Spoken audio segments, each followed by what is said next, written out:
particular slide basically it's one of the user cases of SAP, which mainly talks about data compression with HANA and with a traditional one. Okay, on a traditional database, if I place some data, it consumes 41.9 GPU space, whereas on top of HANA it is 6.6 GPU space. Similarly, query execution time. It takes on a traditional DB, it takes some 2660, 1320 or some figures, wherein the same query when gets executed on top of your HANA DB, it is taking just 5.1 seconds. Now, how come all these things are possible with respect to HANA? How come?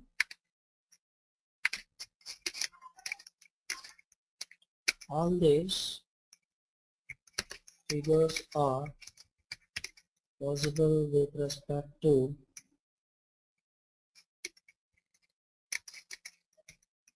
HANA. Okay. Now to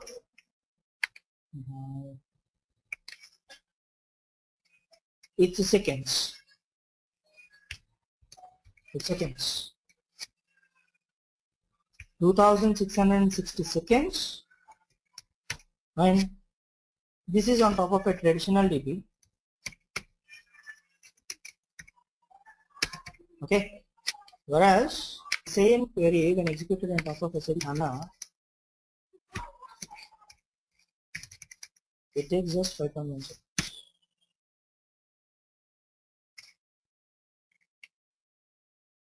Okay.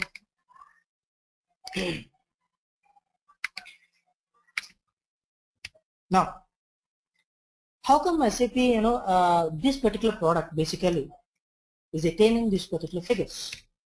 So, what is the hardware system we are maintaining at? For example, if you see the normal architecture of any system, okay, I have my hard disk here. I have my hard disk here. I have my memory here. Okay. I have my CPU cache here. CPU cache here, or CPU you can mention that. Okay. Where I have multiple processors which run parallelly to process the information that was provided by my hard disk. And somewhere here I am going to maintain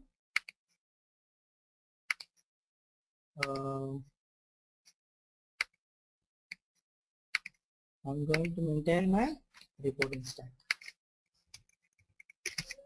Okay. Now, the moment I generate some query over here, how the system will run up? It basically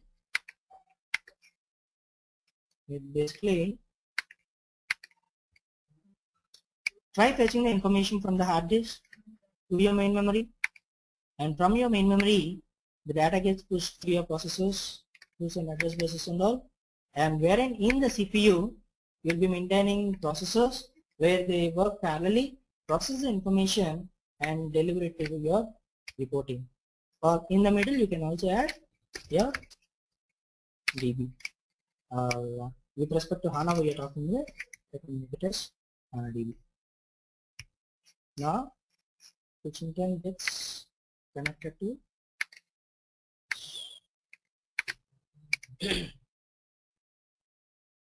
okay. Now if you see here, as I'm pushing my data from the hard disk to the main memory,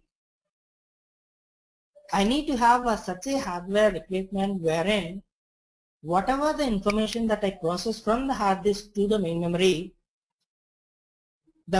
should have the capacity of taking up the inputs what exactly my hardware or hard disk processes the information. See, in a simple words, let me just take that. Now to push the information which is present in your hard disk to your main memory, you will be making use of some input output devices. Okay. So, as an understanding, let's consider that your input output device is forwarding some information related to some 50 MB a second, wherein your main memory has a capacity of processing the information to some 200 MB. Okay. Now, even though your main memory has a capacity of processing the information to 200, but whatever the information you are pushing from your hard disk through your input output device is just 50. So there is a gap of 150 here. Even though you have a system which is capable of processing the information at a 200 MB, but you don't have such a system to process the information at this rate. So that is the reason why you are finding a gap of 150. So performance lowers. This is one of the point which matters about a performance. So what SAP thought, let us just delete this particular hard disk. Let us just delete this particular hard disk. So with respect to SAP, if you see, there is no hard disk here. So it's not a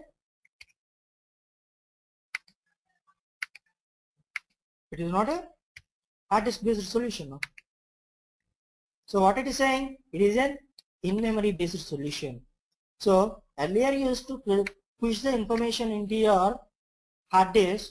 Now you are pushing the information on top of your main memory, so that you are removing this particular bottleneck. Now what you are going to do? So you are going to push the information from your main memory to your CPU cache. Wherein if you consider, I push the information at a rate of 200 to my CPU, wherein it has a rate of, so let's say, some 400. Even though you are pushing the information at a rate of 200, and in spite of that, your CPU has a capacity of processing the information at a 400, still there is a gap of 200. Okay, still there is a gap of 200. Earlier case, as I got a gap, what I did, I have eliminated that particular hard disk based solution, but I cannot eliminate the main memory rate. This is the main problem. Now how do I resolve this particular issue?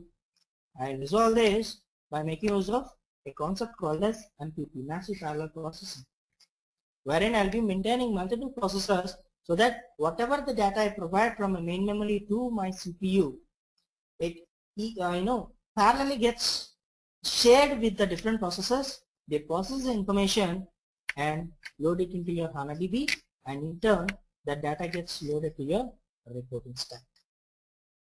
So this is just a basic concept of it. And what are the driving forces for such a huge or such a skyrocketing performance is, one is we are making use of a hardware system which is very high end, I can say,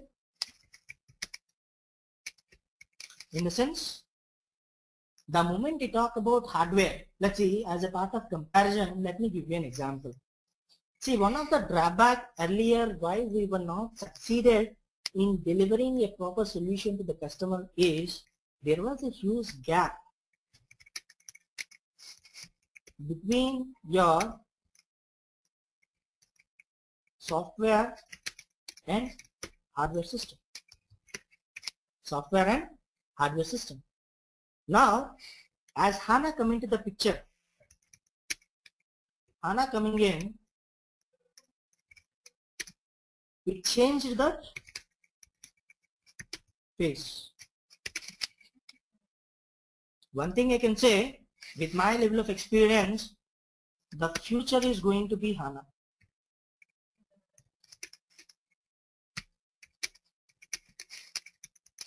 Future is going to be HANA. Whatever the thing you talk with respect to SAP, HANA is the future. Even on top of business suite also, you are going to get this HANA. So even a consultant who doesn't have any idea with respect to data warehousing also can learn. Even ABAP consultants, Web consultants, FPM consultants. Okay, any module like CRM, any consultant who want to upgrade themselves, they need to go with respect to this. Because we might be thinking of like as we are in SAP, let's say people were working on top of SD and MM for a support project. Unfortunately, some of our customers, our core customers who has these SD and MM processes people, they updated themselves with HANA. Okay, migrations went on and now they were making use of HANA. So of course, the consultants who work with respect to these modules also, they were getting trained on top of HANA. In spite of that, they were in a ticket, they resolve tickets and all, customer messages. Fine. So if you want to be in SAP, it is better like if you learn HANA and get your certification done as soon as possible. Now, I'm talking about the gap between the software and hardware and how this particular gap is maintained. I'm saying like earlier, even though you are maintaining a sophisticated software like data warehousing, let's say SAP BW, it is really good enough as a part of processing the information, but you don't have such a hardware system to maintain that particular things. Even in spite of having accelerators and all, or your BW cubes, not to such an extent of flexibility. Now, HANA coming in, what it said, I'm going to bridge this particular gap which is present between your hardware and software systems. So I run a hardware wherein it can process the information at such a rate how my software can run. If you see the pricing of it also high. And if your organization is planning to install SAP HANA, you need two engineers. One is a vendor or the engineer coming from hardware vendors. We have different SAP HANA vendors like Intel, okay, Dell, IBM, HP, something like this. Similarly, in order to install the software, you're going to get an engineer from SAP. And this particular scaling also will be provided to you. What is this? Scaling also provided to you basing on the amount of data what is present in your system. Amount of information that is present in your system. So they're going to suggest you have this amount of information in your DB, so that in order to have a better performance, try go with this particular hardware system. This is the RAM try to maintain. Anyways, this particular landscape and all I am going to let you know in the section of architecture. What exactly the architecture of SAP HANA is consisting of? How can you consume it? What are the different factors that are influencing this? Okay, what are the different kinds of engines do I have? How are they processing? At what time which particular engine works? And this is some of the questions you get basically. You'll be getting these questions for your interview, certification. See, one thing I can say, I'm, to be honest, like I have a statistics wherein whoever candidates got trained under me, they have cleared their certification within a month after completion of the course of SAP HANA under me, with a percentile as an average of 90 percentile. You doesn't believe, but this is a fact. If you are a true deterministic to get your HANA certification done, whatever the things that I have to deliver for clearing your certification, I will be doing that. I am confident enough related to that. And even Pushpinder has underwent some of the sessions with me. Now, one more advantage or benefits.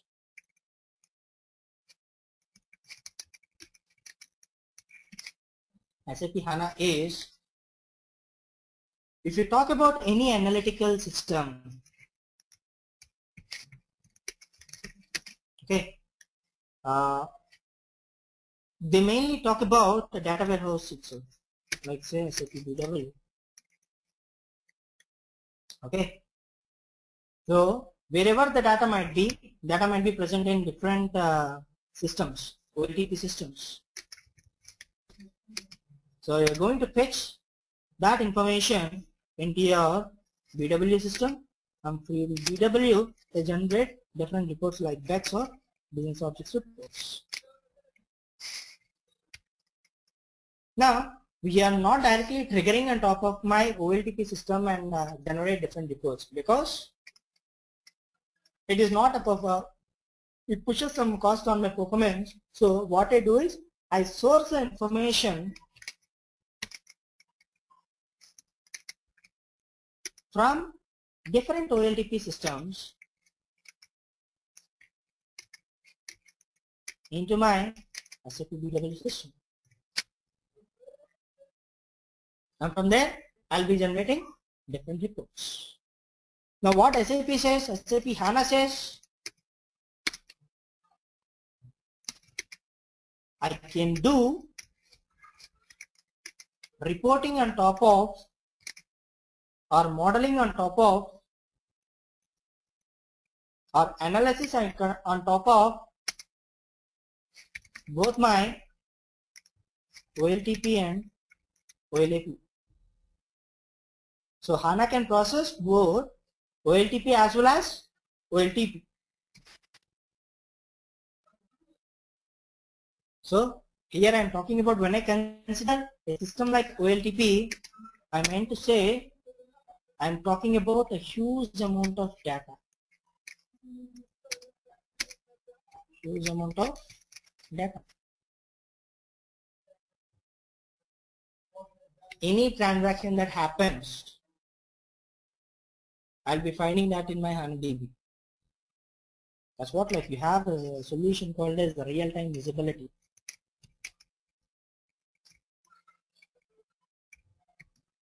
Real-time visibility. What it meant? The moment you post a transaction,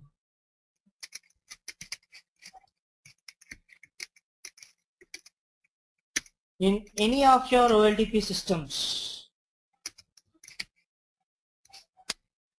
the moment you post a transaction in any of your OLTP systems, immediately it gets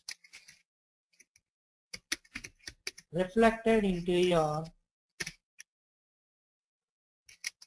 SAP HANA database. SAP HANA database. How? We have a replication methodology where we provide a particular connectivity, so that the moment you post a transaction in your CRM system, it's a CRM marketing area or pricing area, costing area, immediately it gets reflected into your SAP HANA DB. And the moment you get the data into your HANA DB, in turn it got connected to your reporting stack, so that it immediately generates different reports. So if you see, the final architecture of the system is, let's say you have an ECC system here. You have an ECC system and you have some business objects reporting tools. Okay. So you want to fetch the information from ECC into your HANA, and from HANA you want to generate different reports. So what I do is, let me maintain something like this here. I named it as SAP HANA. And Raj, are you getting me?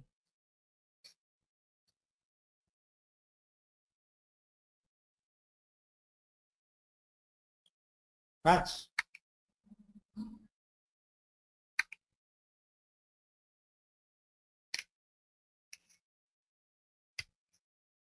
Yeah, clear, right? As of now, what we have discussed. If you have any points, if you have any doubts, just ask me up so that I'm going to clarify that particular area too. Now, what is my intention? I need to source the information from my ECC system into my HANA, and from HANA I want to generate different reports in my business objects. So what am I going to do for this? I don't have any direct connectivity system availability over here. So I need to make use of a different tool altogether, which basically acts as a connector between my ECC system and my HANA system. So what is the tool am I going to talk about here? One tool is I have business objects data services. Business objects data services. So this is an ETL tool. Okay. This is an ETL tool. And the beauty of this particular BODS is, and Pushpin, this point you can remember like. So BODS can be used for two kinds of projects. What are they? One is for ETL based projects, and second is for migration projects.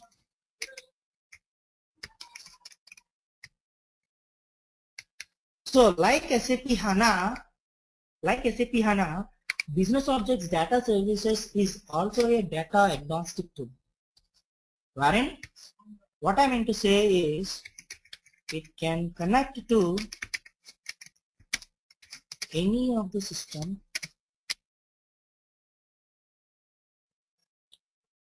connect in the sense like I meant to say like a source system, and it can connect to any of the target system also, of course, and it can load the data from source to target. Now this is one replication. What is the other replication we have? Other replication is SLT. What is this? SLT.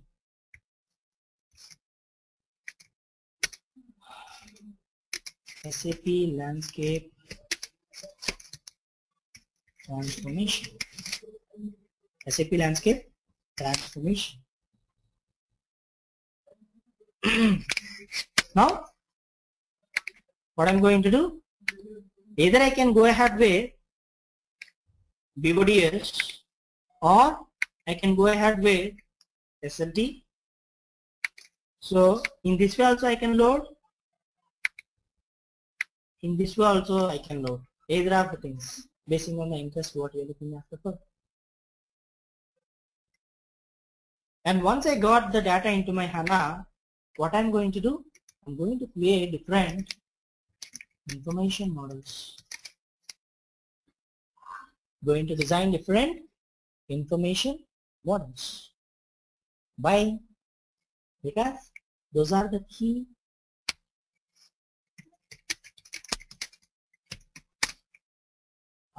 structures, I can say, we designed for the reporting. Okay. For sure I can say like it is a DB wherein you find the schemas, you can find different tables and all.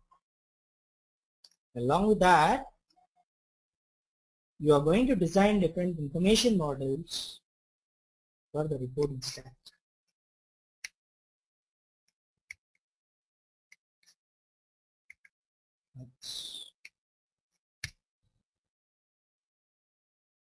So under reporting also, as you are aware, there are different tools like IDT, okay, Rebuy, Explorer, okay, analysis tool,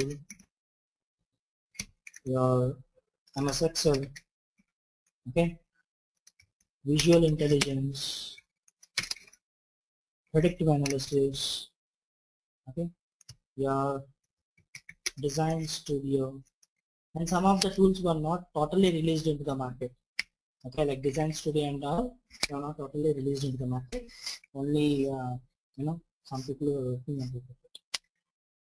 Like I had, I worked on recently. I have delivered one report using Design Studio to one of the customers as a part of prototype to the solution.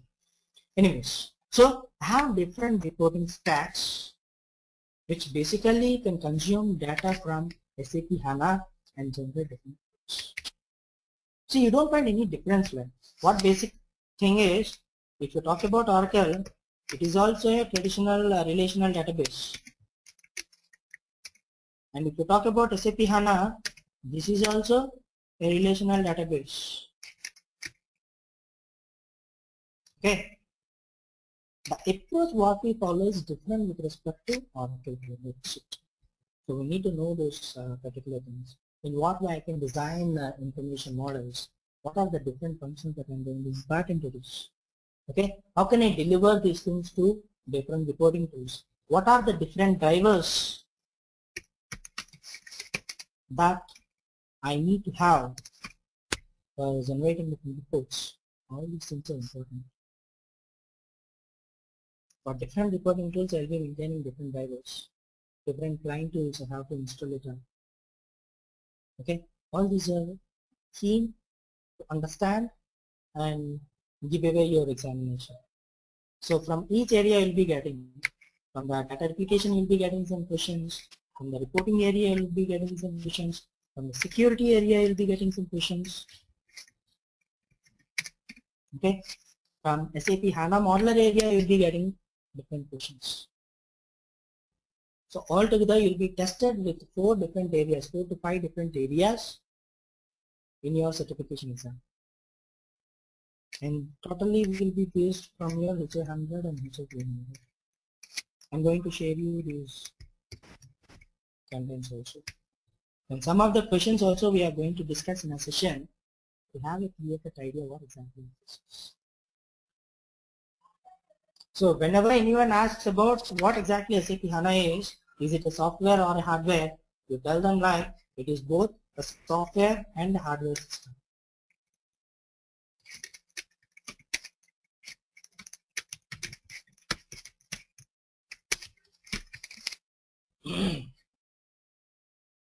It is both software and a hardware system.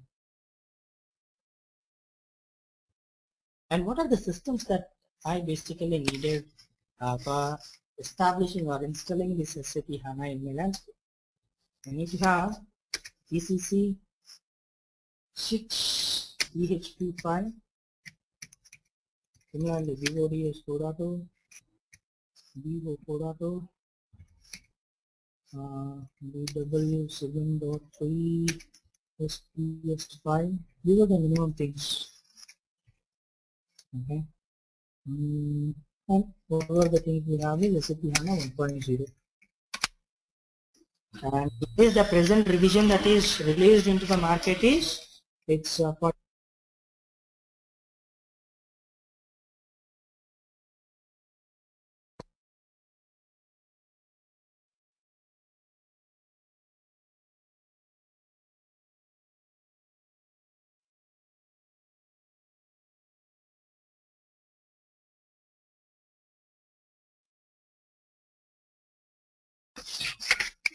okay. So the latest revision that is available in the SMP is 49.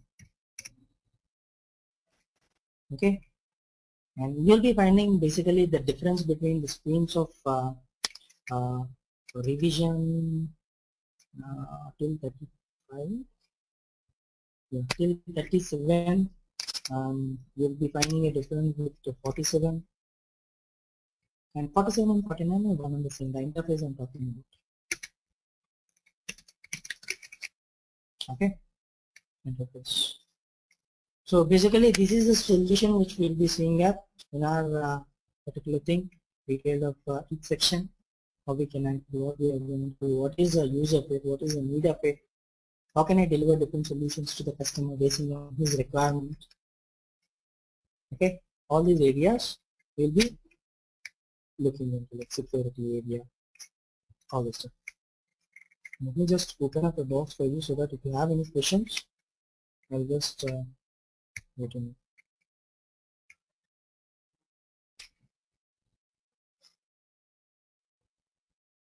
Pushpinder or Raj? Yeah, no questions. No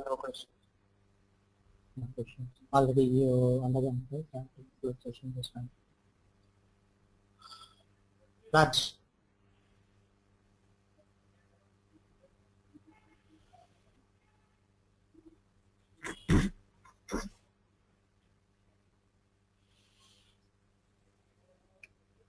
So how basically we'll be starting is, we'll be starting up like interface of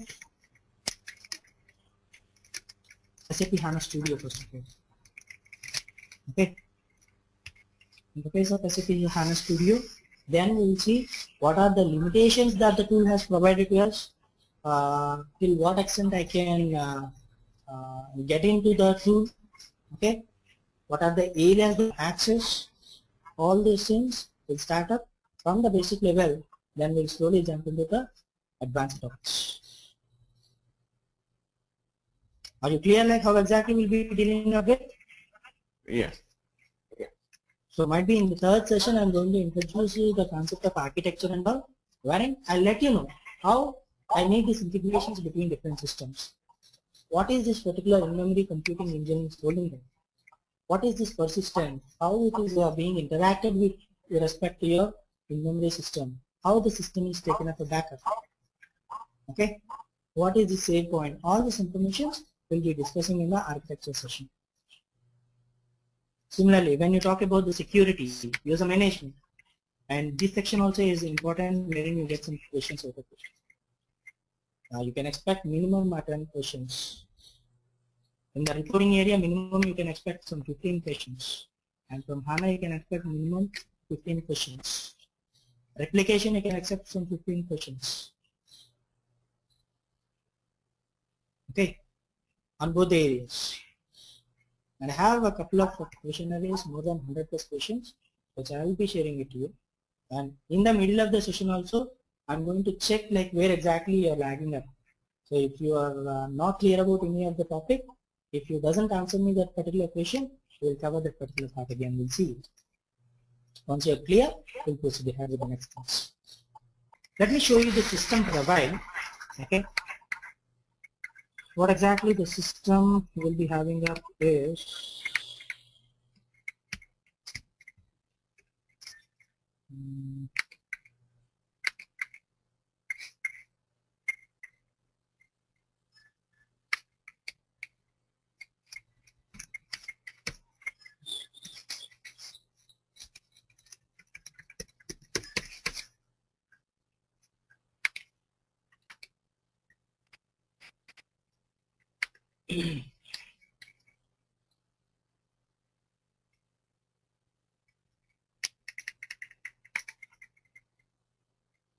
so SAP HANA Studio is this.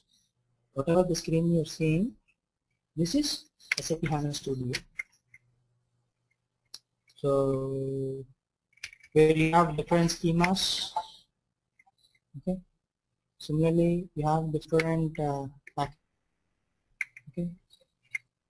Where you have designed the different information models.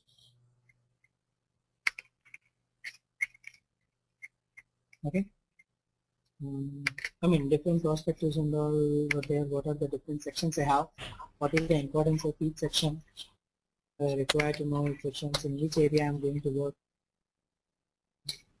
Okay. Similarly, if you see our integration systems, already the different drivers got installed into it along with the clients. So you'll be seen up with how your business objects can contact your SAP HANA and generate different reports. Okay, so now different client tools. So how they get connected to your SAP HANA and deliver something. Similarly, you have data services. Okay, designer and all are available. Similarly, you have this system. Everything is set back. So whenever we touch that particular part, we'll connect to it and we'll see how the system will function. Like flat file loading. Okay. Similarly, how to create a table, how to load a data into a table, how to create how to get a schema, okay, how to map the things from one schema to the other schema, how to choose information from one system to the other system, how do I do some currency conversions, how do I create different roles and assign those roles to them, how do I provide different privileges, okay, something like analytic privileges and all. So all these main concept areas where we expected to get definite questions, we'll be discussing this. Fine.